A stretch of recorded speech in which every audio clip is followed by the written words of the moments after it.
Bismillahirrahmanirrahim. Assalamualaikum warahmatullahi wabarakatuh. Salam kedaulatan rakyat.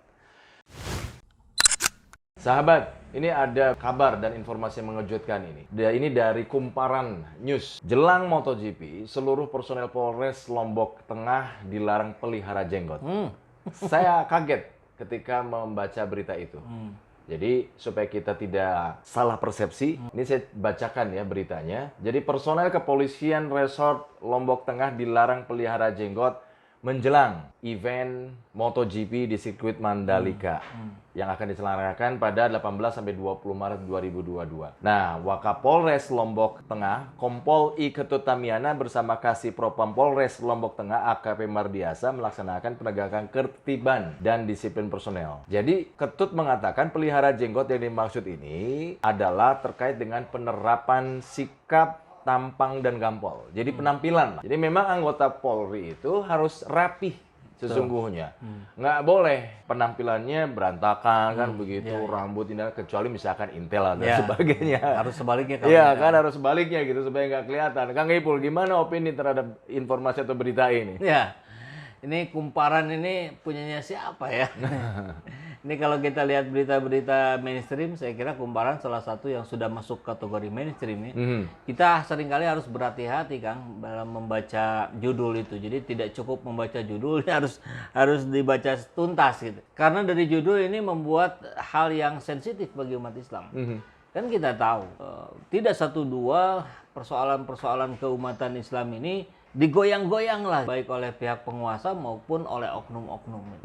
Dan kita juga tahu MotoGP pun banyak persoalan ya. Jadi mulai sirkuitnya yang tidak beres gitu karena itu harus direnovasi ulang, kemudian mau nempatin patung Jokowi nggak tahu itu jadi apa enggak nih, kita belum dapat Sepertinya jadi. beritanya. Jadi ya, tapi kita belum lihat tuh Ya, posisinya ada di ya. mana. Terus Soal tiket. soal tiket, ASN diwajibkan beli tiket. Padahal kalau event internasional harusnya ASN nggak boleh ikut karena yang beli tiket dari luar sudah banyak. Jadi mungkin ini masih banyak yang kosong.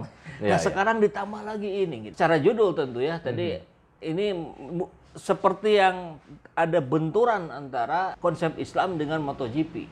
Tapi tadi ketika kita dengarkan beritanya, oh ternyata ini adalah proses rutin dari kepolisian untuk menjaga agar tampang para polisi itu tetap bersih rapi. Gitu. Tentu itu adalah kewenangannya Polri, aturan yang sudah dibuat oleh Polri ya begitu gitu. Di sisi lain ini sunnah, tentu ini pun selayaknya dijalankan oleh umat Islam. Tapi tentu karena sunnah bukan wajib, maka kan kalau sunnah itu dilakukan dapat pahala, tidak dilakukan tidak apa-apa. Nah, ketika dibenturkan dengan aturan, ini menjadi hal yang darurat. Gitu. Bahwa yang harus didahulukan tentu dipotong janggutnya gitu.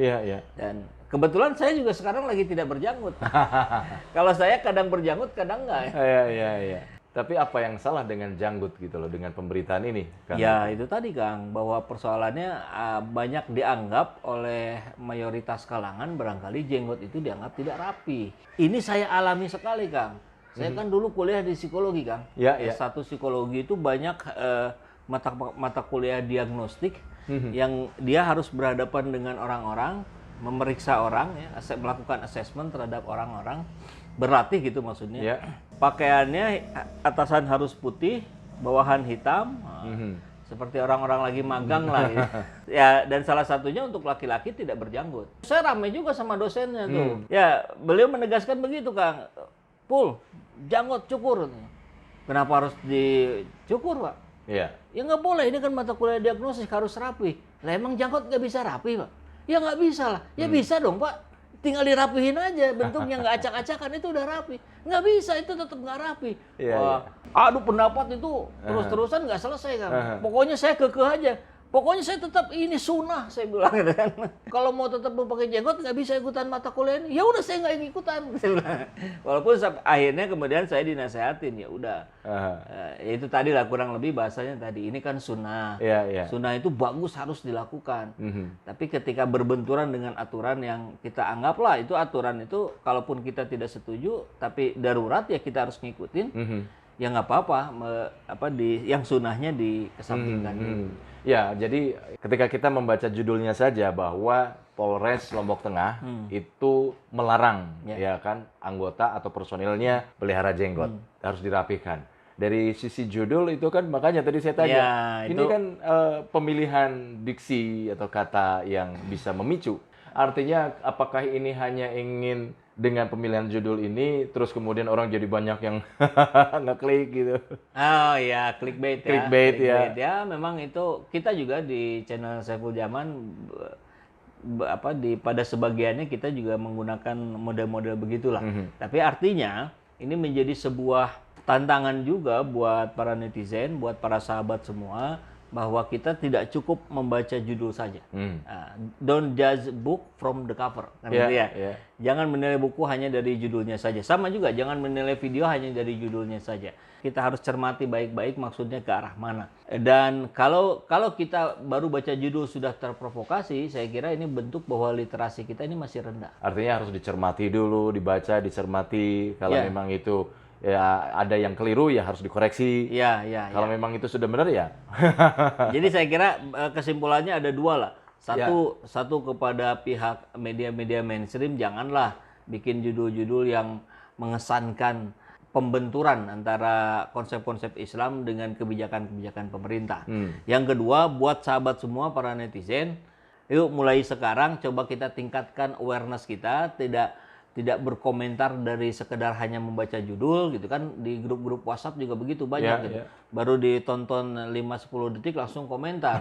Padahal konten utamanya ada di 10 detik ke belakang misalkan begitu. Nah, ya ini juga untuk meningkatkan kemampuan literasi kita lah ya. Dan kita juga harus membiasakan lah untuk kita terus melakukan cross check. Kita dapat berita dari sini, kita cari berita dari yang lain, cari bahan pembandingnya. Nah, itu kan fungsi berpikir juga begitu kan. Fungsi berpikir itu membandingkan. Jadi ya gunakanlah fungsi itu gitu.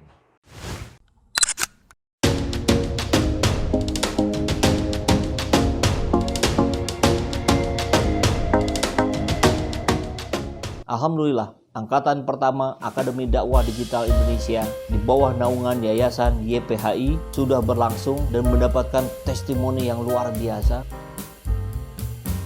Assalamualaikum warahmatullahi wabarakatuh. Perkenalkan, nama saya Muhammad Gofar. Saya berasal dari Kabupaten Bandung Barat. Saya salah satu peserta ADI Akademi Dakwah Digital Indonesia angkatan pertama. Banyak sekali ya yang saya dapatkan di ADI ini. Salah satunya terkait pengenalan diri, pengenalan sosmed, mempersiapkan diri untuk menjadi seorang pendakwah di bidang digital. Dan tentunya banyak sekali yang mungkin tidak bisa disebutkan karena di ADI ini kita berdakwah melalui sosmed ya, seperti TikTok, YouTube, Instagram, dan lain-lain. Insya Allah berguna untuk teman-teman semua. Dan insya Allah nih guys, bagi teman-teman yang ingin bergabung, insya Allah Abi akan membuka pendaftaran untuk angkatan kedua. Nah, bagi teman-teman kita bisa berdakwah via medsos guys. Yuk guys, gabung.